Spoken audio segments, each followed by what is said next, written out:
Blog start কর বলে hello guys, welcome back to my channel আরিয়ান্ডা ট্রুম্পা ইওর চ্যানেল। এই এই বিড়ালের বাচ্চাটা আমি ভাবছি খরগোশের বাচ্চা। আমি এইটা পরেই চলে গেলাম তাড়াতাড়ি। হ্যাঁ, তো আমি এখন যাচ্ছি একটু দোকানে। আমার শীত যায়নি। তো এখানে স্নেহা এখনো শুয়ে আছে, ওর শরীরটা একটু খারাপ করছে, রাত্রিবেলাটা একটু পেটে ব্যথা করছিল। তো আমি ওকে বলছি যে জলদি ওঠ, উঠে খেয়ে নে। তো সকালবেলা সোমা রান্না করতে বসে গেছে চিকেন, আর সোমার অ্যাসিস্ট্যান্ট ওই যে সাইডে বসে আছে। আর আমার জল গরম হচ্ছে এখানে। মিস্ত্রিদের জন্য এখানে চা করা হয়ে গেছে, আর আমি একটু ফ্রেশ হবো, স্নানটা করে নেবো। সোমার রান্নাও প্রায় হয়ে এসছে। আমি একটু বেরোবো, ওই যে বলেছিলাম আমি একটু ঘুরতে যাচ্ছি। শ্যুটের জন্য যাচ্ছি না, শ্যুট করার জন্য যাচ্ছি না, এমনি একটু মানে মাইন্ড ফ্রেশ করার জন্যই যাচ্ছি। আমি মাঝে মাঝে যাই আর কি। বাড়িতে যখনই ভালো লাগে না, 4-5 দিন কি 10 দিন যখন হয়ে যায় না, বাড়িতে একদমই মন লাগে না, মনে হয় একটু কোথাও গিয়ে ঘুরে আসি, সেটাই আর কি। ছাতু ছাতু হয়ে গেছে।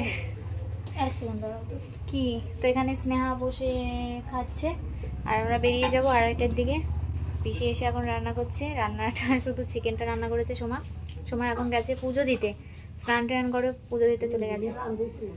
তো তুই আয় না, আয় উপরে এসে দেখা, আমি উপরে গিয়ে ওই প্যাকিংটা করি। তো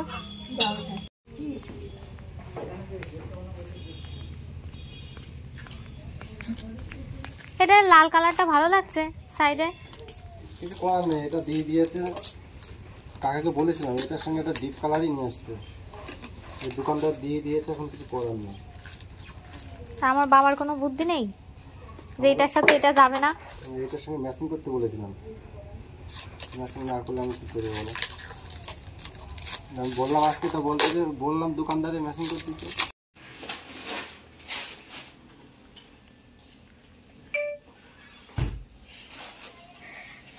সকাল থেকে মানে নিজেকেই টাইম দিতে পারছি না, এত কাজের চাপ।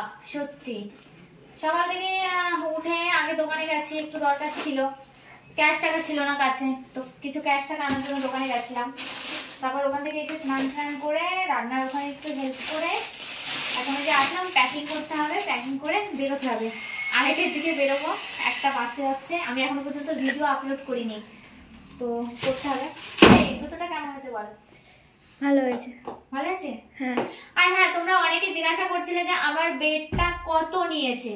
তো আমি বলে দিই, আমার বেডটা নিয়েছে 27,000। অনেক কম নিয়েছে।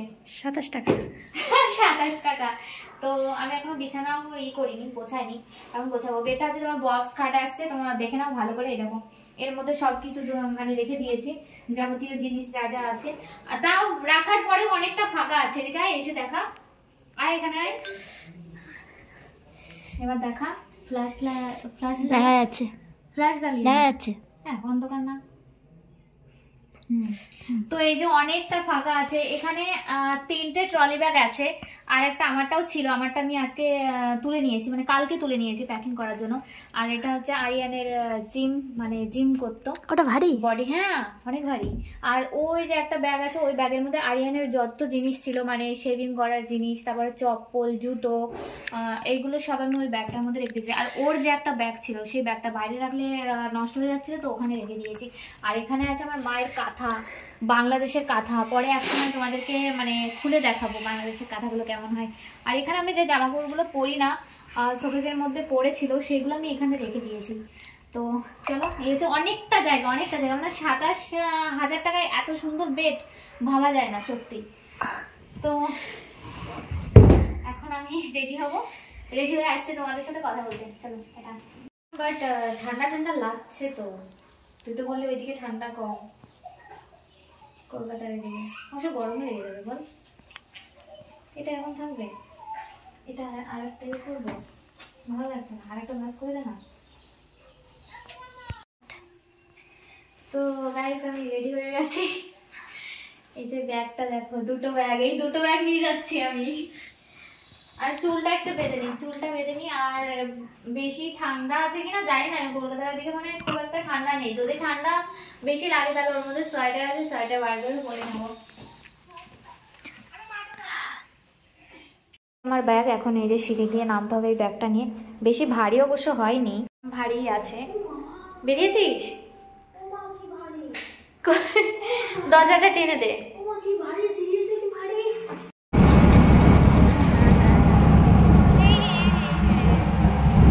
সব কিছু দিয়েছি তো।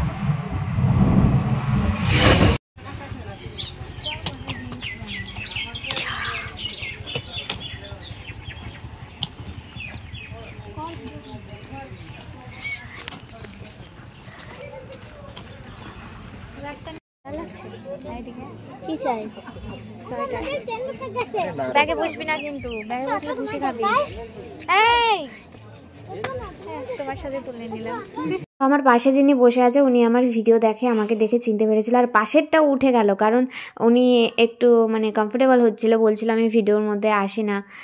সবাই তো আর আসতে চায় না, সবাইকে জিজ্ঞাসা করে নেওয়াটাই উচিত। তো এখান থেকে আমি 3টে ক্লিপ নিলাম, একটা আমার মেয়ের আর একটা স্নেহার।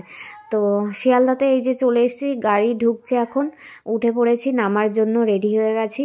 আর ভীষণ মানে হাওয়া আসছে, তো হাওয়াটাই ঠান্ডা লাগছে, এমনি খুব একটা ঠান্ডা নেই। গ্রামের দিকে ঠান্ডাটা একটু বেশিই লাগে, শহরের দিকে একটু কম লাগে, কারণ গ্রামের দিকে গাছপালা জল একটু বেশি থাকে, তো শহরে যেটা থাকে না। তো সেটাই আর কি, যে শহরের দিকটা একটু ঠান্ডাটা কম। তো শিয়ালদা স্টেশনে নেমে গেছি, এখন এখান থেকে আমরা বাসে করে যাব। বাসে বেশিক্ষণ লাগে না, আগেরবার যখন গেছিলাম আমি বাসে গেছিলাম, তো তখন আমি মানে দেখেছিলাম বাসে হাওড়া যেতে 15 টাকা নেয়, এক একজনের 15 টাকা করে নেয়। তো শুধু শুধু কেন ওবারে 200-300 টাকা দিয়ে যাব? আর্জেন্ট যদি হয় কিংবা লেট হয়ে গেল তাহলে ওবারটা ঠিক আছে, আর এমনি যখন আমাদের হাতে টাইম আছে তাহলে চলো বাসেই যাই। তোমরা এবার থেকে আমার ভ্লগে দেখতে পাবে আমি একটু বেশি ঘোরাঘুরি করছি, মানে ঘোরাঘুরির ভিডিওটা একটু বেশি দেখবে, যে এখানে যাচ্ছি ওখানে যাচ্ছি 2-3 দিন পর পর, এটাই বলতে চাইছি। কি করব বলো, বাড়িতে একদমই ভালো লাগে না। বাড়িতে থাকলে না আমি পুরো ডিপ্রেশনের মধ্যে চলে যাই, রুম থেকে বেরাই না, সারা দিন ওই 4 দেওয়ালের মাঝখানে থাকি আর ভাবতেই থাকি, মানে একদমই ভালো লাগে না।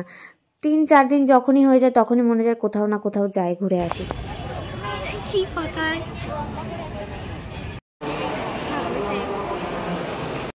আমি হাওড়া স্টেশনে পৌঁছে গেছি, আর শারমিন এখনও পর্যন্ত পৌঁছায়নি। আর হ্যাঁ, স্নেহা কিন্তু আমার সাথে যাচ্ছে না, কারণ ওর এক্সাম আছে আর ওর শরীরটাও একটু ভালো না, তাই ভাবলাম স্নেহাকে আমি বাড়িতে রেখেই যাই।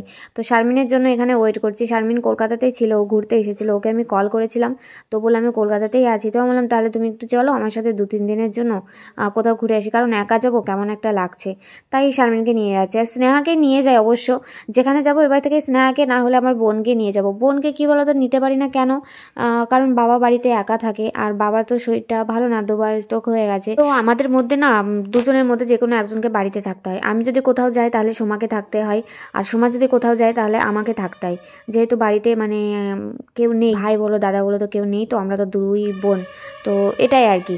আর 3-4 দিনের জন্য, যেখানে আমাকে 4-5 দিন লেগে যাবে, তার জন্য বোন 1-2 দিনের জন্য ঠিক আছে, বাট 3-4-5 দিনের জন্য একদমই সম্ভব হয় না। কি হচ্ছে? স্নেহা আমাকে ট্রেনে তুলে দিল, আমাকে তুলে দিয়ে ও রিটার্ন যাবে, আর আমার সাথে যে যাবে সে এখনো পর্যন্ত এসে পৌঁছায়নি।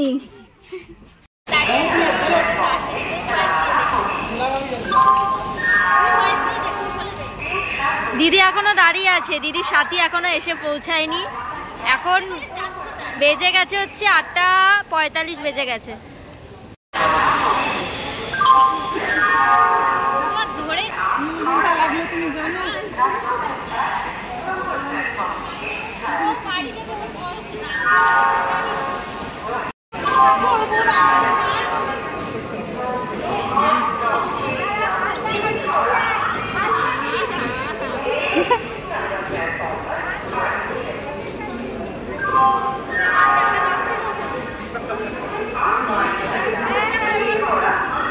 শারমিন ভয় পাচ্ছে,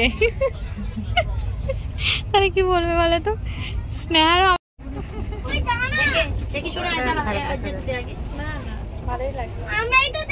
এসিটা বুক করেছিলাম, এখানে আমাদেরকে বিছানা বালিশ সব কিছুই দেয়, কম্বল সব কিছুই দেয়। এসিটা অবশ্য বন্ধ ছিল, ট্রেনের মধ্যে না গরম লেগে যাচ্ছিল, তো এক এক করে বিছানা ঠিক করছি। তো এখন হচ্ছে আধা রাস্তায় আছি। জায়গাটার নাম হচ্ছে টাটানগর হয়তো। 1টা বাজে, আমার তো চোখে ঘুম নেই, শারমিন ঘুমিয়ে পুরো ভূত হয়ে গেছে।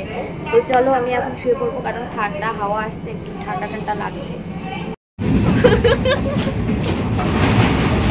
এখন বাজে 5টা আর আমাদের নামার টাইম হয়ে গেছে। ফ্রেশ হয়ে নিয়েছি ট্রেনের মধ্যেই, আর নেমেও গেছি।